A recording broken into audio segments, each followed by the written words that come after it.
Hey, what's up, everybody? Welcome to the White Knuckle Podcast, powered by Ozonics. Undetectable, undeniable.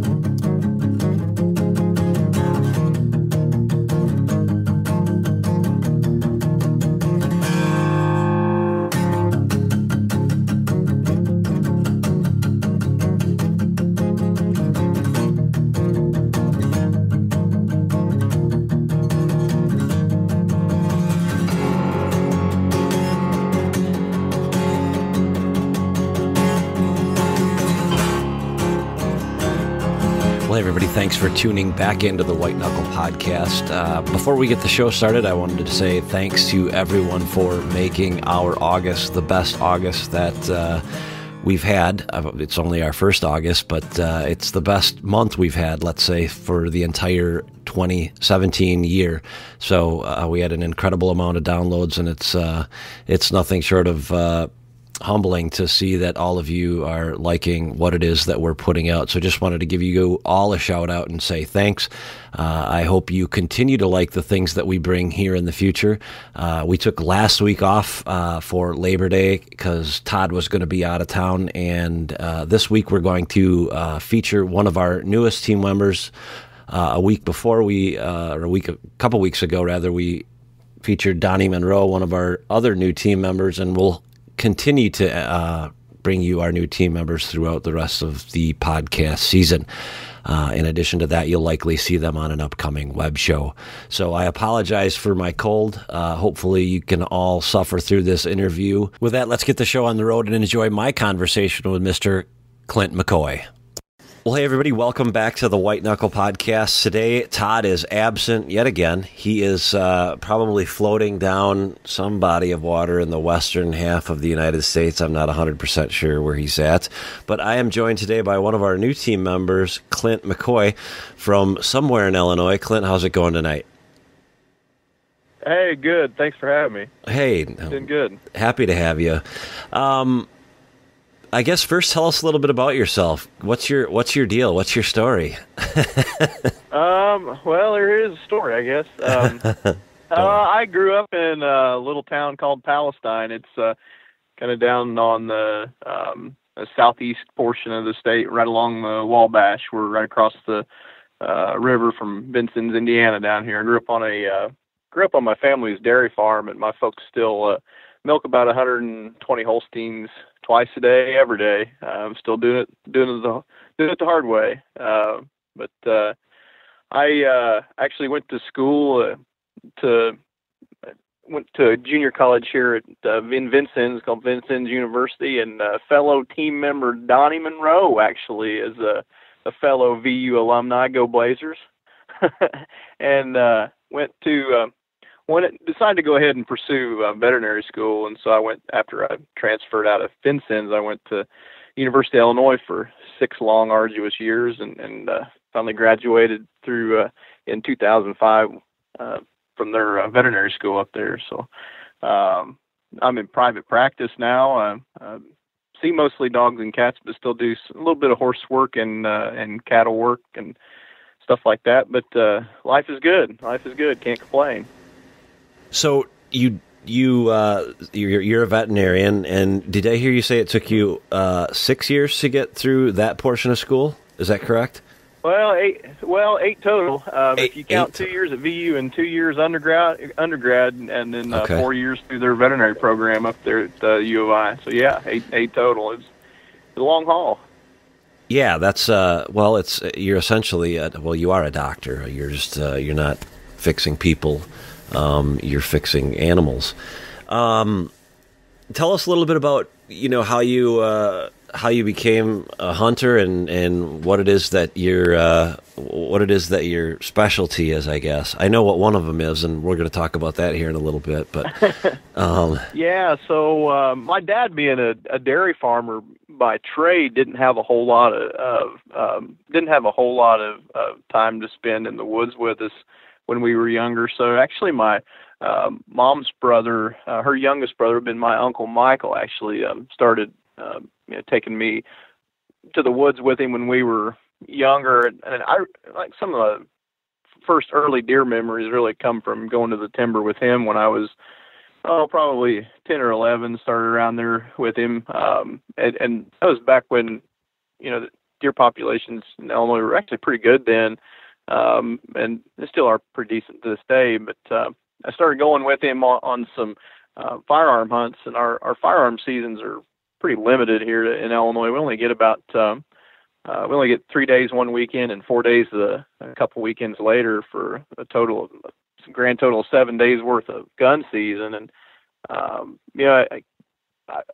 basically hung around with him, and actually he harvested a couple of really nice bucks. And I remember he shot one when I was probably 12. It scored in the 60s, I would say. It's a great big heavy 10-pointer. And I remember just holding that deer's antlers in my hands with him laying on the ground there in the timber. And I thought, man, this is really awesome. And it really kind of kick-started things for me. But as I got a little older and started hunting on my own, I wound up kind of wanting more out of, I wanted to hunt deer 24/7.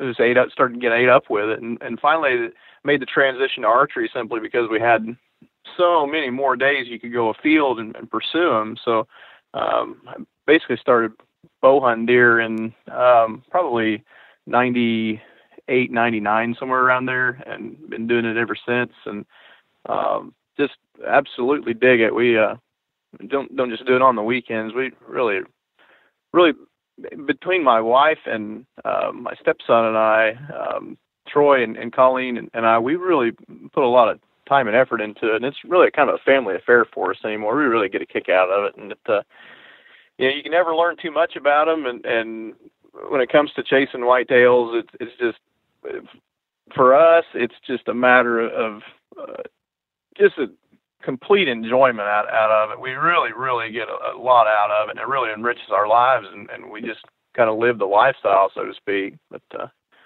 guess that's a little background for you. Yeah, definitely. When you say it enriches your life, tell me exactly what that means to you. Man, not to put you on the spot, but I'm going to put you on the spot. Yeah, so I don't know. I just feel like, there in your, I don't know. I see folks all the time that have a job and a career, and I have that too, and I really get a lot of fulfillment out of that. But I feel like sometimes people just they link the two together. They link their career and their life together. And I try to find a kind of a work-life balance, and that being able to spend some time in the timber, chasing big mature whitetails with my family and my my brothers and my friends. That's what really get a kick out of that part of it, is just the simple chase and just being out in the timber, and who knows what's going to happen today. And when you're out there in the woods, at least for me, I don't have to be Johnny on the spot for anything or anyone other than myself. I just have to be good enough for me that day. So that's kind of why I really kind of gravitate towards the woods, at least kind of for my side of things a little bit. Would you say that anything related to being a veterinarian has helped you understand deer a little bit more? Like I've spent a lot of time, talking with guys like Bronson Strickland or Dr. Grant Woods, or the guys from the QDMA, whether it be Kip Adams or whomever, and they all have I suspect a similar background, although not as in depth into the biology of how a body, whatever body that is, whether it's a deer or a human, works. But has that given you any advantage over, say, a guy like me that is in the car business? Yeah, I think in general, maybe you're right about that. I've looked at it like that a time or two, I guess, and the one, I guess, the few areas that I feel like I really have maybe a little bit more knowledge of than maybe the next person is just the anatomy and shot placement. That really helps me a ton. I really have a pretty good working understanding and kind of walking around knowledge of kind of what I want out of a clean, ethical harvest, and what my projectiles, what I want them to be accomplishing for the animal. Make no mistake about it. No, I don't run out there and hunt deer because I like to harm them. And I think that's maybe the catch-22 about being a veterinarian and a hunter as well. I have a ton of respect for these animals, and I want to pursue them as as ethically and humanely as we possibly can. And so that sometimes influences things like maybe shot placement or maybe our decisions behind the weapon, so to speak. But that and things like just knowing how a deer's rumen works and how what triggers things like the pineal gland to start melatonin secretion and how that influences like estrus and the shedding of velvet and shedding of antlers.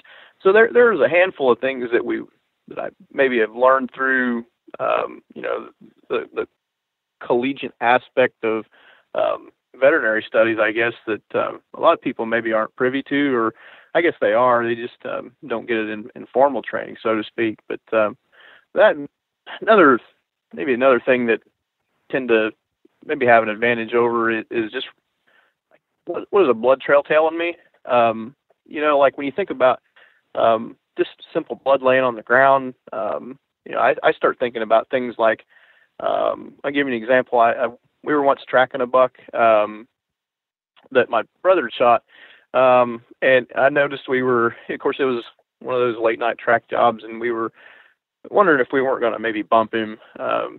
And long and short of it, I actually picked up a leaf that had some standing blood in it, and you were able to pour the blood out of that leaf. And so I started thinking about things like clotting time and how long that blood is sit there and it's not coagulated.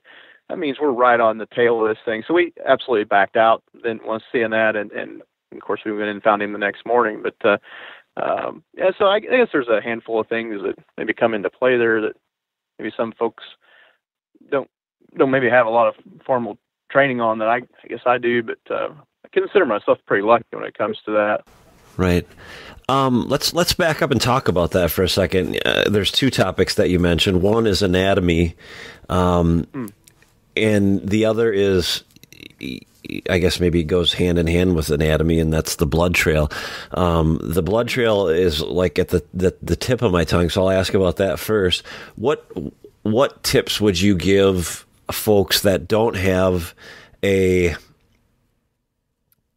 understanding at the molecular level of that you do of what blood looks like? What does lung blood look like? Does it really look different than meat blood? And you hear all these different things. And gosh, I've got to tell you, Clint, I've been with.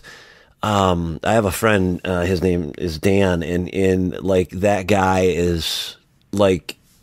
He just, no matter what, if it's going to be found, he's going to find it. Now, that really has nothing to do with his ability to read what the blood is. But it sounds like you are, when you're looking at a blood trail, you're looking for certain characteristics in that blood. Could you give us an idea of what it is that you're looking for?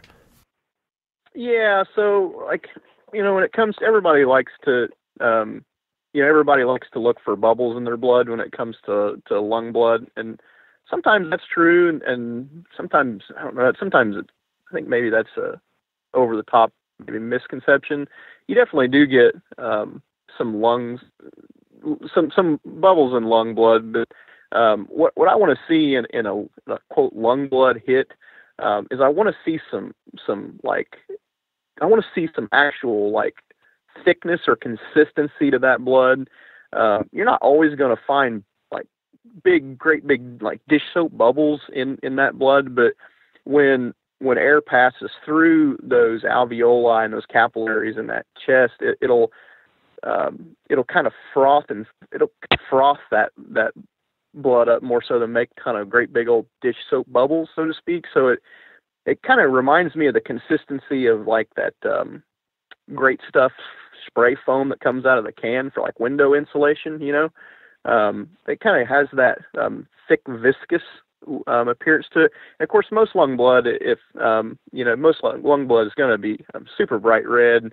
Especially if it's if you get that double lung hit and it's coming out of both sides. And when it comes to that's kind of what I look for in a chest cavity entrance and exit wound maybe. But when it comes to liver blood is super misleading for a lot of people, and myself including a lot of times.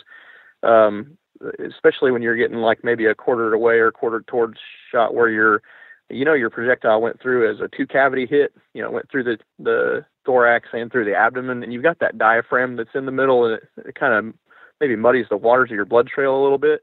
So for me, liver blood is quite a bit more watery than that lung blood, but still has some consistency to it.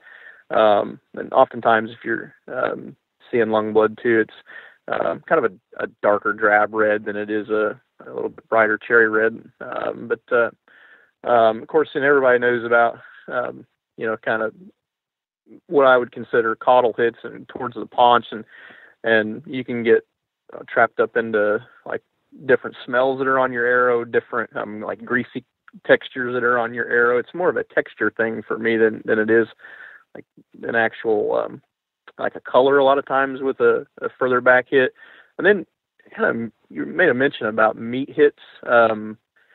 Sometimes I have a hard time reading those because a lot of times meat hits will be like super consistent, but they're just little driblets here and there.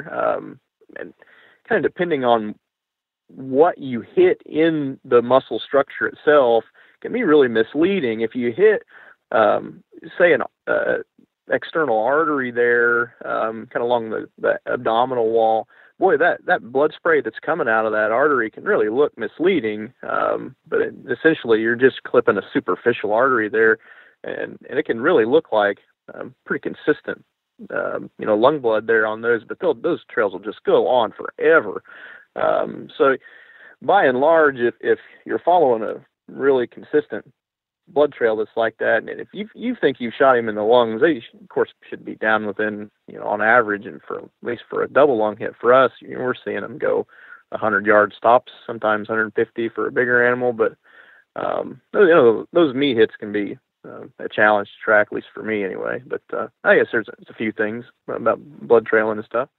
Yeah, definitely. So it sounds like when you talked about bubbles in the blood, you hear so many people like, oh, there's bubbles in the blood, it's got to be a lung hit. And I've often thought, sure, I don't know that I've been on very many track jobs that there weren't bubbles in the blood at some point. I mean, right. If there's enough blood pouring out of that animal when it hits the ground, it certainly could develop a bubble when it hits the ground. Am I wrong? Yeah, I agree. Yeah, I agree with that. And with turbulence, and you're talking like arterial versus venous spray.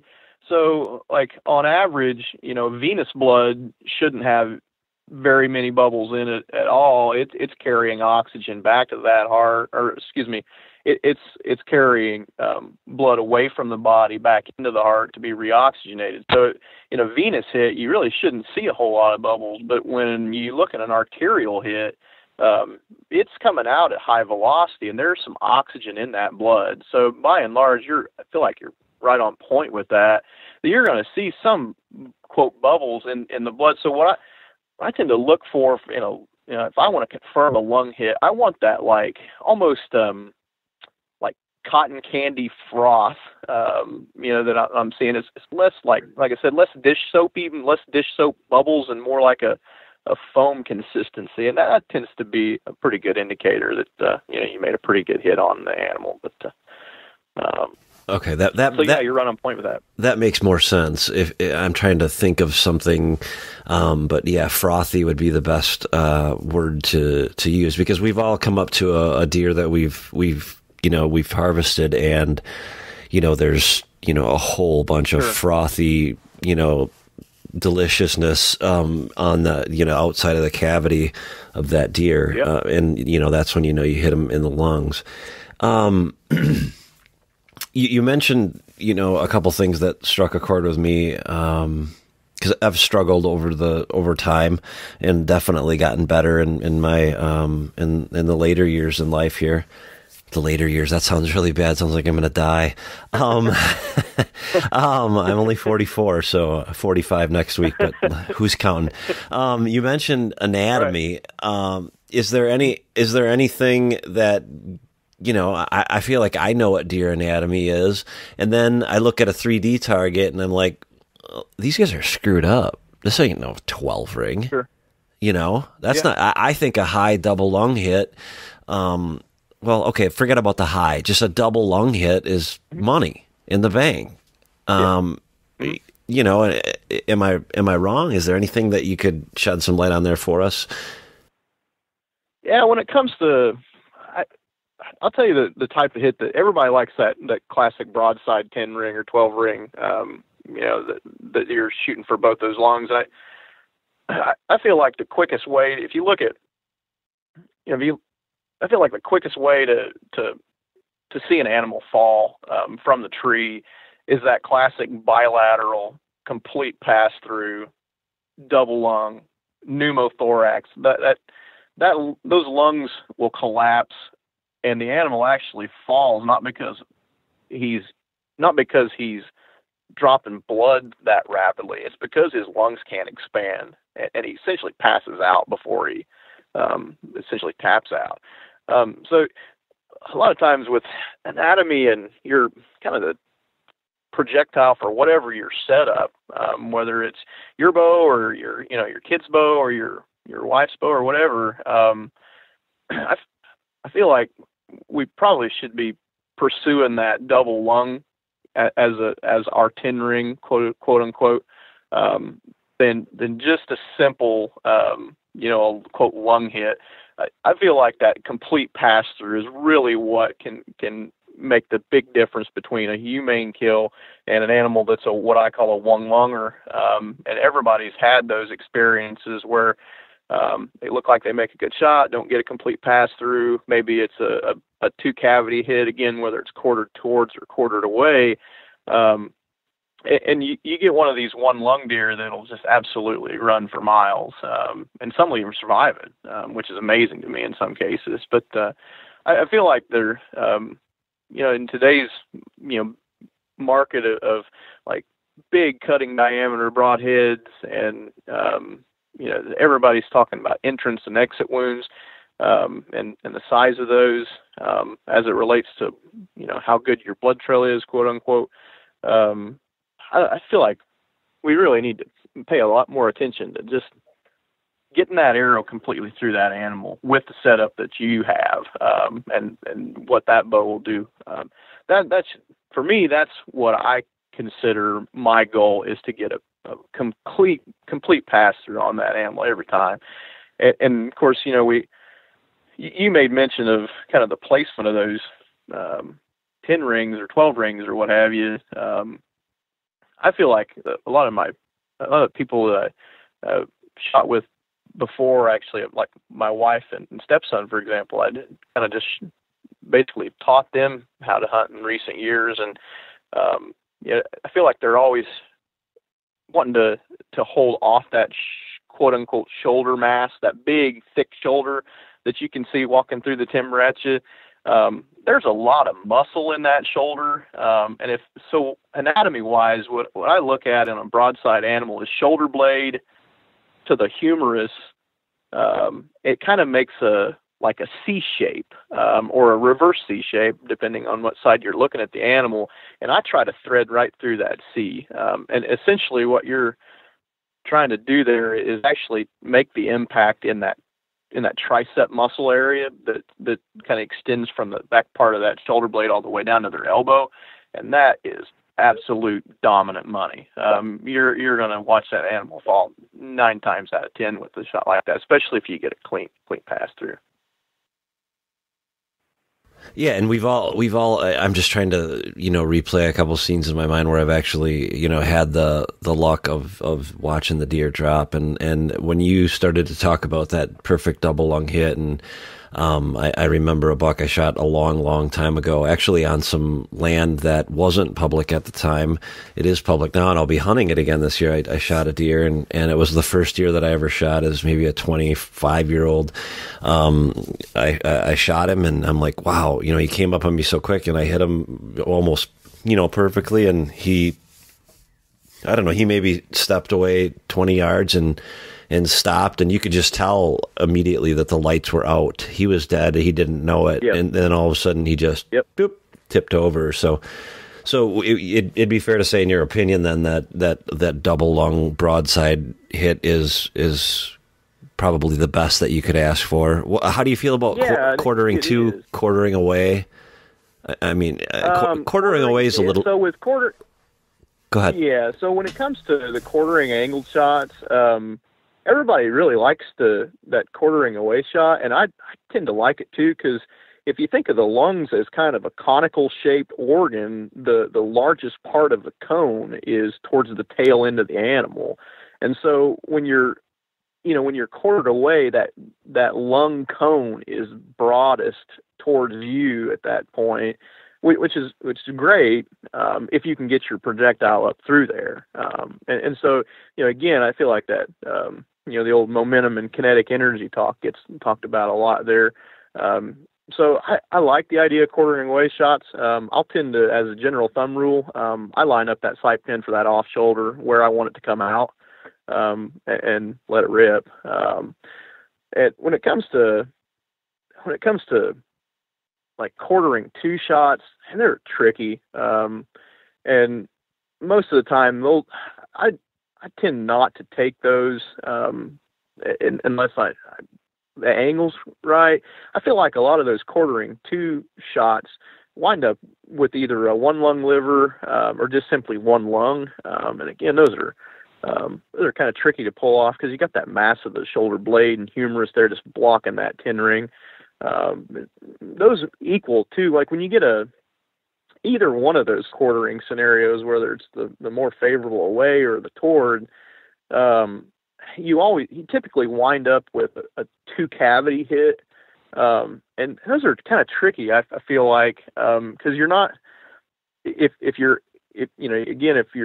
kind of entering one cavity and exiting the next, you're separated by that diaphragm in between the thorax and the abdomen. It's, sometimes it makes for a trickier blood trail, because you've got essentially, a drain hole on one side that's a little bit different angle and in different tissue consistency and vascularity and stuff like that. It makes for tricky hits. Those two cavity hits are awful. I absolutely hate tracking them. But that being said, that quartering away shot, again, is what a lot of people prefer, because it gives you that kind of that more forgiveness up into that lung field. Sure. One thing that I wanted to ask, and I had forgot when you had mentioned it, or when we were talking about anatomy there a minute ago, you mentioned a deer surviving a one lung hit. Mm-hmm. Is that possible? Yeah, oh yeah, absolutely. It is. Yeah. Yeah. Why do you? So. Why do you say that? So the lungs themselves are separated by a thin layer of kind of like sinewy connective tissue called the mediastinum. And so if you don't get a projectile through both lungs and out in one side and out the other, so to speak, you're not collapsing both those lungs. And the reason why lungs will collapse, if you think about what's called a pneumothorax, atmospheric pressure outside in the atmosphere is actually at a higher pressure than what your chest cavity pressure is. So it's what they used to call when you get a pneumothorax, they used to call it, like in wartime, they called it a sucking wound. So that you get that projectile through there instantly, though, both those lungs will collapse. If you don't get that arrow through both sides, and you've still got that intact mediastinum, that little thin layer that separates both lung fields, you can survive that. And most people, I don't think, realize that the whitetail's lungs in general, and if if you field dressed enough deer, you kind of realize this, that deer's lungs have lobes to them. So it's not just one big half of a lung and one big other half of a lung. There's different lobes to each half of the lung. So kind of depending on the extent of the damage to one lung, we've seen deer that'll survive a one lung hit in some cases. Again, it doesn't happen. I wouldn't say it happens with a lot of frequency, but it definitely can occur. Sure. I've seen them. I've seen them survive overnight. The first year that I owned my property, over in Wisconsin here, I had a buddy out, and I saw him from way across the marsh shoot a buck, and he shot it. It ran to the middle of the alfalfa field and then walked across the alfalfa field. But I could see blood running out of it, and I'm like, that's just weird. Yeah. It looked like a great shot. Well, I didn't know this, but you told me tonight that if you're on blood that's not coagulated or somewhat dried up, then you're probably right on the heels of the deer, right? That's correct. Yeah. And well, I guess we didn't stop because of that. We stopped because of what I saw. I was lucky enough to see it, and I'm like, I don't think we should chase this deer because he acted weird. He shot him. He ran across the field. He's laid down on the edge of the field, and then for 10 minutes, and then stood back up, and then slowly with his head hung very, very low, walked into the timber, and so the next day. Again, I want everybody to take note that I was young, like couple years ago. No, more than a couple years. And, my buddy Jason, stayed home, and I said, just meet me after the morning's hunt and we'll get on them. And then I had another buddy that was also a game warden, and this other friend was a cop, and neither of them had to work. So they both came out, and I thought, I'm just going to go look where this deer laid down before they get here, and so I go to this area and I look, and I can see the blood trail, and I'm like, wow, there's a lot of blood, and it's dried. It wasn't dried the night before when we were looking at it, but it was dried then, and I just took a few steps up over this little knob, and I look, and I'm like, oh, there he lays. And I thought it was dead, like a complete idiot. I thought it was dead. It had its head up, and I thought it was dead. I'm like, oh, sure. There he is, laying there dead, with his head up and his eyes open and his ears, forward. And like, how stupid can you be, right? A car salesman, a cop, and a game warden. So I grab my buddy Casey, and I tell him, I'm like, the deer's dead, but just let's not tell him. I know right where it's at. And he's like, oh, okay. This will be fun. And then Jason says, should I bring my bow? And I'm like, well, yeah, you better, in case you haven't killed it or something like that. And so, we're walking up on it, and I'm, videotaping this whole thing. And, all of a sudden he's like, there it is, and it's alive. And I'm like, it's what? And he's like, it's alive. And I'm like, whatever. And he's like, no, it is. And he draws back and he shoots it. And it got up and ran. It ran. Yeah. So, and there was clearly 2 lung hits on it. So That's amazing. Isn't it though? They're just amazing animals. So absolutely resilient. Yeah, absolutely. I didn't mean to take over the conversation with my story there, but I felt like it was one that needed to be told. So neither of those guys will listen to this podcast because that's just not their thing. But regardless, let's talk about you and your methodology for, let's say, the 20th of August through whenever.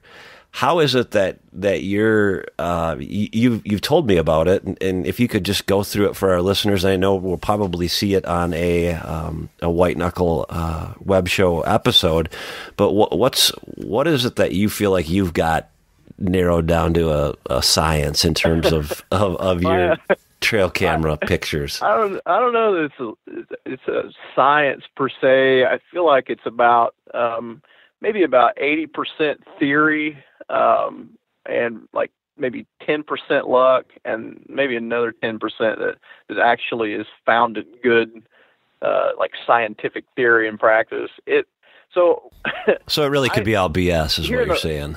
It sure could be. So like in the last, I don't know, maybe 5 or 6 years or so, I've just been playing around with the whole mock scrape element and adding it into our kind of our working whitetail repertoire, like yearly scheduling type stuff. Like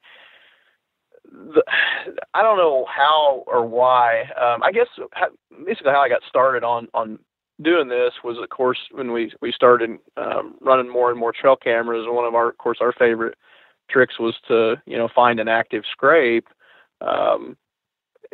just use it for inventory purposes or even trying to target one maybe. But I got kind of intrigued with that, and especially when I'd run our cameras on video mode, and you were catching a lot of different behavior cues and stuff like that. You could kind of read maybe a buck's personality a little bit when he came to a scrape, and I was just kind of really intrigued by kind of all the kind of comings and goings of what happened to the scrape. And so you're like me, you read tons of whitetail literature all year round, and you just pick up things here and there. But I don't know, just a few years ago, I started putting some mock scrapes out. I started in like middle of August or so, and a handful of different.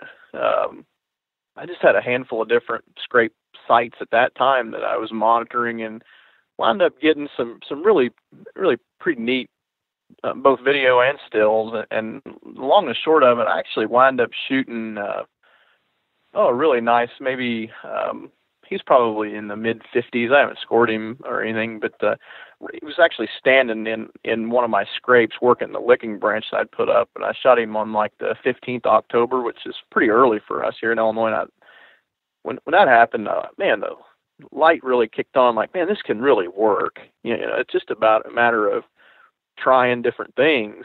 And so, I don't know, when it comes to like making these mock scrapes, I feel like the words, sometimes I feel like the word scrape is a little bit of a misnomer for these things. I feel like that word maybe puts the emphasis on the wrong part of the scrape setup kind of I feel like in the summertime, we're really working with licking branches first, and then ground scrapes are kind of ancillary. They're kind of maybe secondary. But I've had some really good luck with making early season, quote, mock scrapes that have a really, decent licking branch over the top of them. And I've had some phenomenal luck with doing that. We get all kinds of cool pictures, whether it's some of the bucks we target or even like fawns and does using those licking branches that we'll put up. So I guess maybe the long story short on these licking branches, I got the idea from my cat of all places. So like everybody's seen how a cat, when he's happy and he's purring, he likes to rub his face on you, and I got the idea when he was my cat. I was actually checking trail camera pictures on my laptop, and he hopped up there and he was like rubbing his face all down along the side of this laptop and purring, and I'm like, bingo, that's what a buck is doing on one of these licking branches, is he's doing the exact same thing this dang cat's doing here. So I guess I tend to focus more so on these licking branches than I do the actual ground scrape itself. But what I'll do when it comes to making these things is I'll wind up using typically either I like a hardwood, whether it's a pin oak or a white oak branch that I'll just hang off of anywhere that I want to scrape, and I'll tend to put it in areas where deer tend to commingle, like staging areas are probably one of my favorite places, or like inside corners or outside corners or what have you. And you can experiment around creek crossings and stuff. That's what I've been playing with this year, and it's tend to work pretty cool too. But I'll hang one of these branches and actually zip tie it where I want it, create the fake ground scrape underneath it. But on the branch itself, I'll actually zip tie maybe a I think it's called polypropylene nylon rope. What a lot of people use for like their bow tow rope. It's a lot thicker and heavier than paracord, but you zip tie that on there, and it tends to work pretty well for a scent wick. So, and I'll use stuff like pre-orbital scent from a couple different manufacturers. Tends to work pretty well for me. Okay. Well, as you know, I shared with you that I went out and bought, essentially what you're talking about, and it worked. Now I'm putting these on public, ground that isn't overly doesn't have a high deer density, but I was shocked at how quickly deer came to investigate that, and I don't know if it was because of the pre-orbital scent that I used, or whether it was the blue rope, like you told me. Yeah, so like when it comes to that blue rope too, that's kind of another like weird. That's kind of my latest gimmick, I guess. This summer I started using a little bit thicker, bright blue rope because I feel like deer can see. When you think of the anatomy of their eye, deer see blues really well in that end of the spectrum of colors. And I used to use camo rope, and I thought, well, wait a minute, why should I make it harder for them to see what I want them to engage with? So I started putting up some blue rope on my scent wicks this year. And the point of that scent wick is both curiosity and for them to be able to push their face into it when I zip tie it to that branch. And they kind of push their face into it, and that branch gives them kind of a rigid, springy pushback effect, and it actually helps, I feel like, maybe open up their scent glands a little bit. So I don't know, I've had a lot of good luck with it.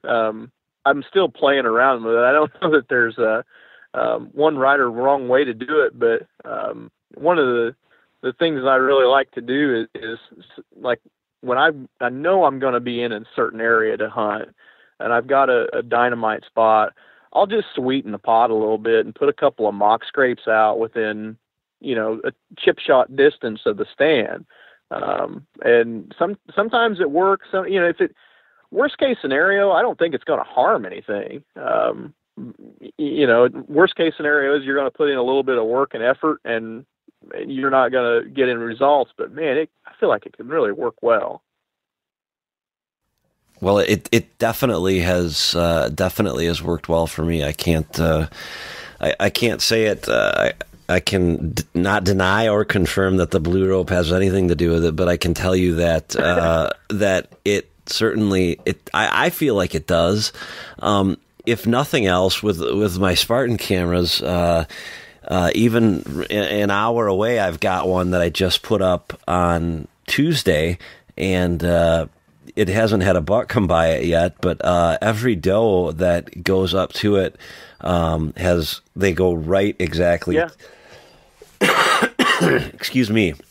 They go right exactly to that exact. You can see the blue rope in the tree, and it's a small amount of rope, but you can just see there's enough color there to see it. So I suspect there's something to that. I feel like there is too, and if nothing else, like it gives them a curiosity factor to come in, and when they hit that scent that you've laid there, they're kind of like, hey, I could get used to this. And I feel like putting those scrapes out earlier, like I don't know, you see it on TV all the time. Guys are already in the timber, and it's like the 5th of November, and they're putting mock scrapes out in different scent drippers and different scents and stuff like that.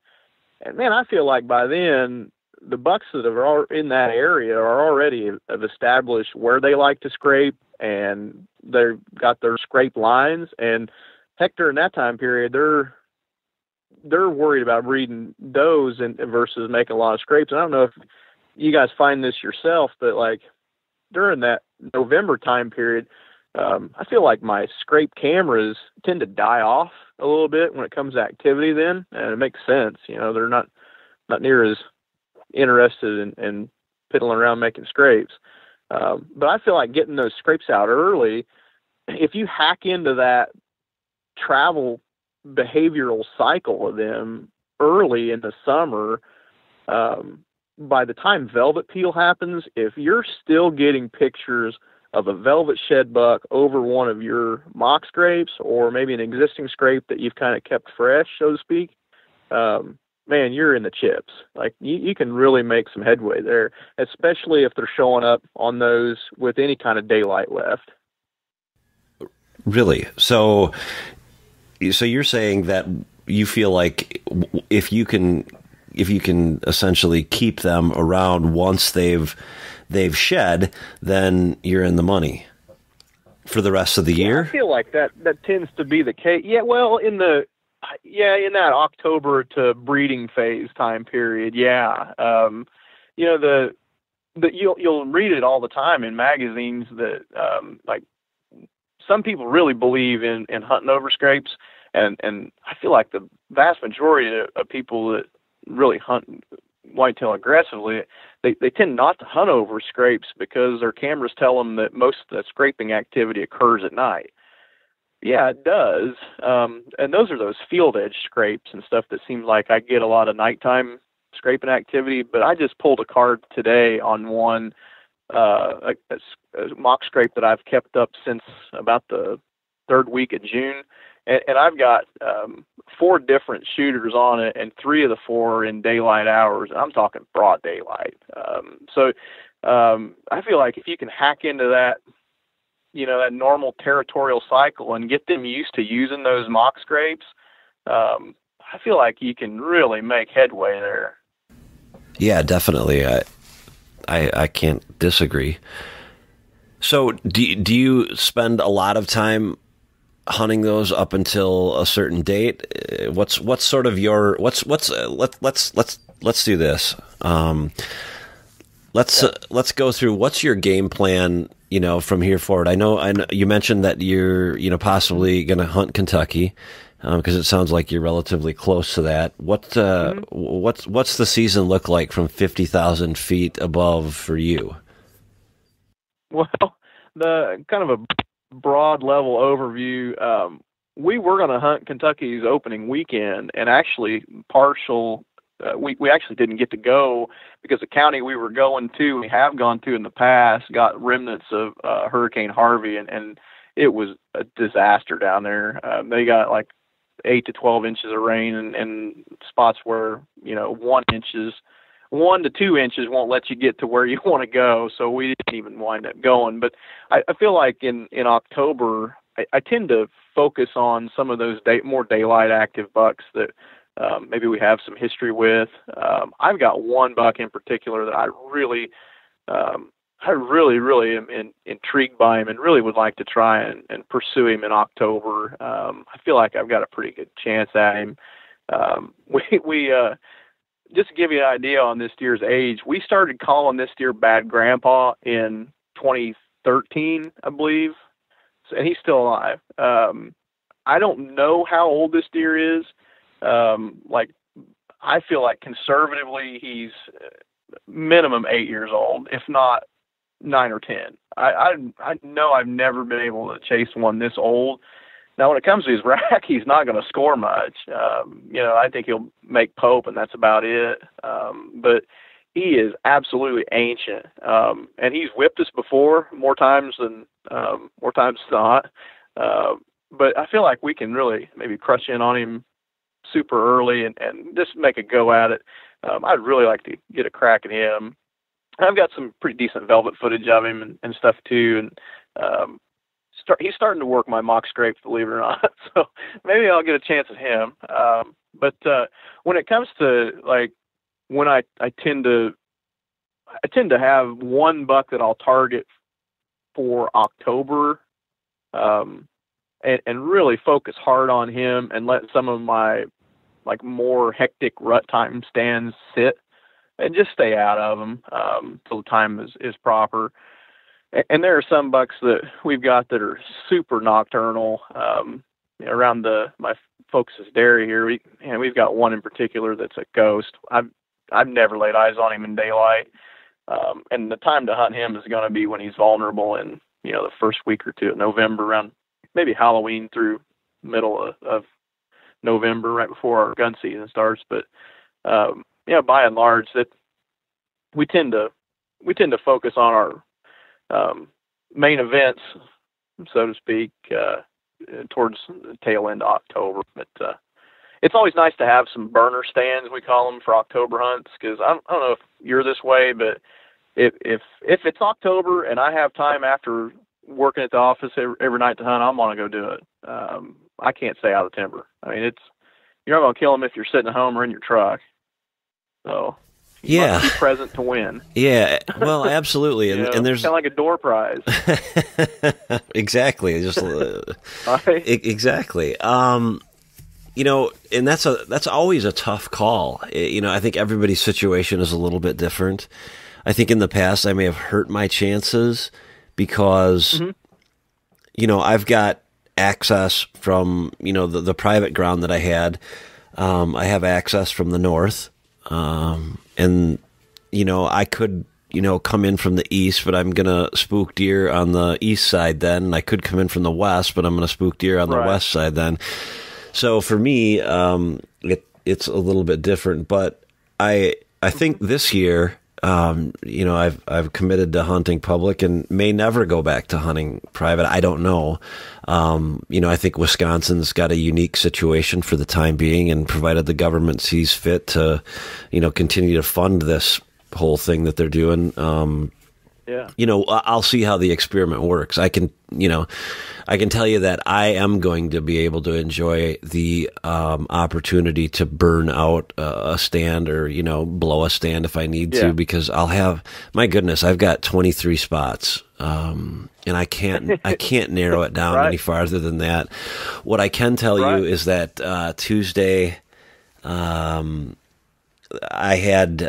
bit off way more than I could chew. I was going to try to walk 7 properties. I walked 4 on the 4th one. I pray to God that I would get back. And I did. But that land over in southwest Wisconsin, it's maybe similar down where you're at, because I know it can be relatively hilly in that country. It's just, it'll make a fool out of you in a hurry. Down here we're actually pretty flat, so you're going to be in a heck of a lot better shape toward the end of the season than I will be. Yeah. I got to be honest. I thought I was in good shape before Tuesday, but no, I'm not. I was notified, without a doubt. So you hunt with your wife and your son. How old's your son, if you don't mind me asking? Yeah, so Colleen and I just got married this past summer. So my stepson Troy he's 14 this year. He's a freshman in high school. Oh, cool. Okay. All right. So, and he's a hunter, and Colleen is as well, it sounds like, right? Yeah, we kind of make it a family affair. It's kind of cool to watch them. They're, they of course haven't been hunting very, very long. I think I started them out about 3 years ago or so. It's really been kind of cool to see, like, they've never even been before we had a relationship, they'd never been to the woods or the timber doing anything. So we took them a little while to kind of get used to the hang of things, and both of them are into the archery side of things, and they both put in a lot of work. But they really enjoy it, and it's not something that I've ever really forced on them. They've just really took off on their own with it, and now it's hard to, hang 30 plus stands for all 3 of us. It's a lot more work when there's 3 people versus just one, but it's way more rewarding. And we had a pretty good season. We had a great season last year, and. I just hope we have as good a season this year as we did last season. It's been a ball of fun hunting with those 2, and I just can't wait to get back in timber with them again. What happened last year for you, if you don't mind telling our listeners? So my 13-year-old's soon-to-be stepson, I basically had to spoon feed him a giant. I had to spoon feed it to him.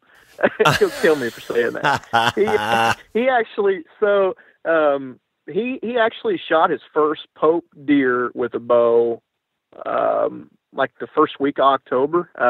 We had a pretty decent 8-pointer that had some width to him, kind of coming out to an alfalfa field, and he lowered that hammer on him right off the bat. So his first pope deer with a bow was out of the way pretty early.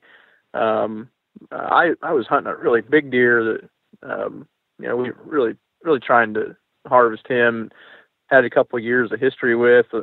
Lo and behold, I'd been in this timber. It was the 5th or 6th of November, so I'd been in the timber all day. And 4:00, the phone rings, and Colleen had shot her first pope deer with a bow. And I was like, great, the wife just got her first, maybe I might make pope. That's awesome, and I was really jacked up about that. And then like 20 minutes later, the boy calls and he shot the buck we called the main event. And it was quite a night in the woods, but I didn't get to take anything home. I was the tracker and the dragger. That buck of his that Troy shot, at 13 years old, it was just an absolute genetic freak. It was one of those old bucks that you really work hard for, just work your tail off to try and pursue. And I was super happy that we landed him, and especially the boy shot him. We took him up to the Illinois Deer and Turkey Expo this summer, and he was like 205 and netted 199 and 6.8. It was crazy. It was unbelievable. For a 13-year-old kid it's crazy. Yeah. Is that the picture that I saw on Facebook of you guys with Dr. James Kroll? Yeah. Wow. Oh, it was we actually got some pictures with Gordon Whittington from North American Whitetail, and oh, okay, that's who it was. Okay. A couple other I can't think who else we saw out there. James Woods. Grant Woods. Grant Woods. Dr. Woods is one of my boys. My boy likes to watch his product quite a bit, and he got to meet Grant Woods and talk to Stan Potts of all people. It was pretty cool. It was a really neat experience for him. Yeah, you know what? I wouldn't mind meeting Stan Potts either. That's crazy. He's a legend. A lot of fun. Yeah, he's as genuine as the next guy. He lives it, breathes it, and we had a lot of fun with that deer. And I've had some of my friends. They gig me and stuff, and people know. You're probably really mad that the boy shot that buck out from underneath you. And I'm like, heck no, man. The kid's 13. Like, I took him. Yeah. I'm absolutely his biggest fan, man. That was awesome. Like, how many 13-year-olds can hold it together and 12 ring 1/4 away? That's dang near 200 inches or better. Like, that's pretty cool. Yeah, pretty cool. Yeah, it is pretty cool. I've actually got a podcast scheduled with Dr. Grant Woods next week, so I will absolutely mention that to him. He'll get a kick out of it. Yeah, he is, and he's really knowledgeable, and he was actually my first solo interview. I was scared to death, but I had no idea what I was doing. But we just did what we did, and it worked out. So it was cool. So he agreed to do another one, and we've tried to get together a couple different times, and it just hasn't worked. But yeah, great. Well, cool. Anything else? So one thing we didn't talk about is what has your experience been filming? Oh, I filmed. I filmed in the past for a couple different outfits, and I've had some good luck with it. I actually liked running the camera really more so than maybe being in front of it. I really feel like just being able to what I really enjoyed was laying the footage down. And it didn't have to be necessarily a monster buck killed on video, like just something super simple, like Donnie had on his video the other day, some songbirds just sitting there chilling out doing their thing, and the sunset going down, and it just stuff like that. Just seeing something that I'd filmed and saw through my eyes and got to share it with other people. That's really cool. That really makes me feel good. And it's not about necessarily how, it's great to kill a 205 or whatever, but just being able to share with maybe other people that, man, this is a lot of fun out here. Yeah, and a lot of people don't understand that, and I've got some friends that are like, dude, I would never sit there and film somebody else shoot a buck. I'd want to shoot it myself. And I'm like, you don't, you just, until you do it. And, for some people, that's just not their thing, and that's cool. I mean, I don't begrudge anybody for that whatsoever, but am I wrong? Is there not an absolute rush laying it down perfectly when you get home and you're watching that video back, and you've just done it, man. You just 10 ring the video or 12 ringed or whatever. Yeah. And you can always go back. Like one of these, another way I look at it, one of these days, we're all going to wind up having our last sit in a tree.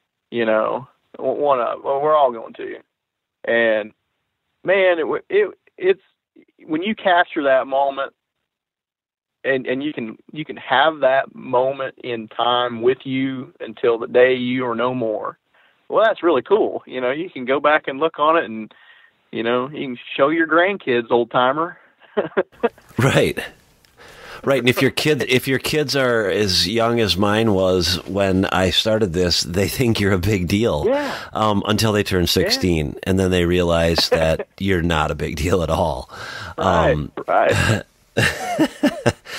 Well, cool. Anything else that you'd like to add before we wrap things up? I can't believe we've been doing this for an hour and 3 minutes already. Oh my gosh, people are going to get sick of that. Ratings will drop. I don't know. I just hope everybody has a real good season out there, and everybody just goes at it hardcore and just do your best. Just go out there and have a heck of a lot of fun. That's what we're going to do.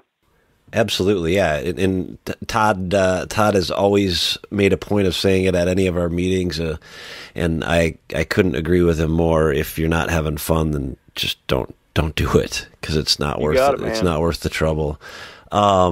Well, great. Well, thanks for spending the time, and we are going to probably have a show featuring you relatively soon, right? You sent in some footage to Kyle, and I believe he's got it and is looking through it right now, and is gonna probably make a show out of it here coming up. And then, of course, we'll expect 3 monster buck kills from you this year, right? One apiece, man. Right on. Hey, we get 2 tags here in Illinois, so maybe we'll get 6. Who knows? Well, you heard the promises here first, folks. 2 tags apiece, 3 hunters. That, in my math, adds up to 6 deer. So, Clint, you are officially on the hook. Hey, everybody, thanks again for tuning in to the show. We hope you enjoyed everything that it is we brought to you. We appreciate Ozonics and their hand in helping us put this on. We couldn't do it without either of you. So, with that, remember, if you are going to purchase an Ozonics unit, a purchase of $3.99 or more, just make sure to set up an account, and then when you go to check out, make sure to put in the coupon code WKP 2017. That's WKP 2017, 15% off from the good folks at Ozonics. My guess is this isn't the last you've heard from Clint McCoy, whether it be on a web show or on an upcoming podcast. Just a little glimpse into the future.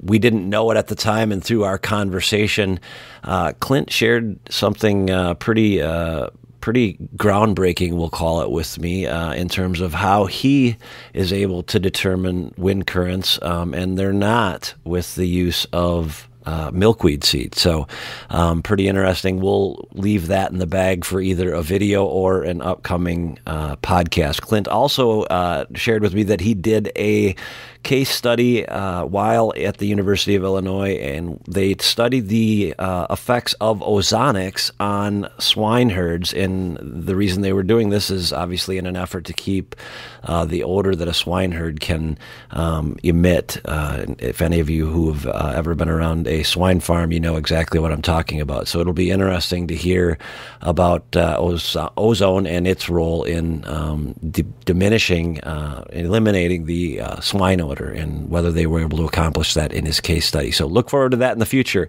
In the meantime, again, I hate to sound like a broken record, but we absolutely need your reviews on iTunes or Stitcher or Google Play. First of all, if you don't know how to download it, grab your iPhone or iDevice if you're an type of person, and go to the iTunes store, put in the White Knuckle Podcast in the search category under podcast. This will help you to download the free podcast app produced by Apple. Subscribe to the show from within that app, and every time that we produce a new show, you'll get it downloaded right to your device. For Android listeners, download the Stitcher Radio app. That's also free. Put in White Knuckle Podcast, and again, every time I produce a new episode, you'll get it downloaded right to your device. In exchange, all that we ask is a good review. Actually, a review, whatever the case may be. We're always open to criticism should you have anything that you want to suggest. With that, I think that's about it. Jason out.